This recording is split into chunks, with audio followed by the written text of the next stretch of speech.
అత్యాధునిక టెక్నాలజీతో నడుము మరియు వెన్నునొప్పికి treatment. Tejas spine care, Somajiguda, Sainikpuri, Gachibowli.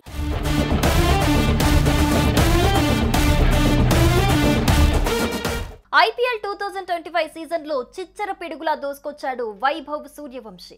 14 ఏళ్లకే ఐపీఎల్లో జర్నీ స్టార్ట్ చేసి విధ్వంసకర బ్యాటింగ్తో అందరి దృష్టిని ఆకర్షించాడు. తాజాగా యువ క్రికెట్ కెరటం చిచ్చర పిడుగు వైభవ్ సూర్యవంశీతో ప్రధాని నరేంద్ర మోదీ ముచ్చటించిన ఫోటోలు ఇప్పుడు వైరల్గా మారాయి. ఈ విషయాన్ని మోదీ తన ఎక్స్ ఖాతా ద్వారా వెల్లడించారు.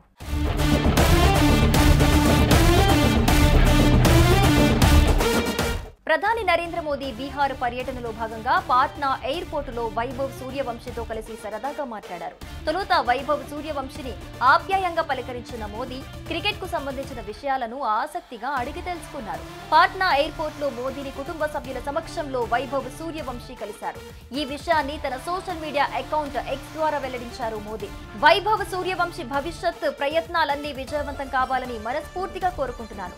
అతడు మరిన్ని ఉన్నత శిఖరాలను అధిరోహించి దేశానికి పేరు ప్రఖ్యాతలు తీసుకురావాలని ఆకాంక్షిస్తున్నాను.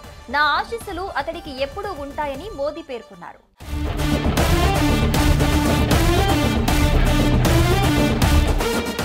వైభవ్ సూర్యవంశీ ఒక్కసారిగా వెలుగులోకొచ్చాడు.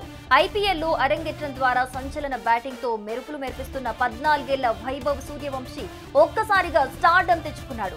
దేశవ్యాప్తంగా సెపరేట్ ఫ్యాన్ బేస్ ను ఏర్పాటు చేసుకున్నాడు వైభవ్ సూర్యవంశీ.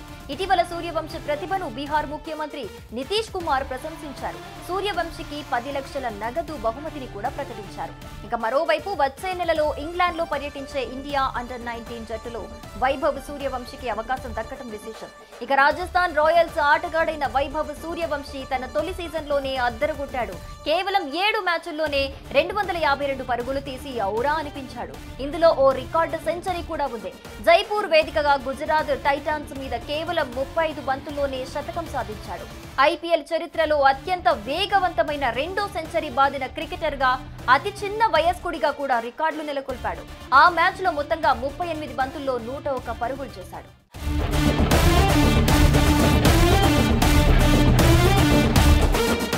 సుమన్ టీవీలో మీ పర్సనల్ అండ్ బిజినెస్ ప్రమోషన్స్ కోసం కింది నెంబర్కి కాంటాక్ట్ చేయండి.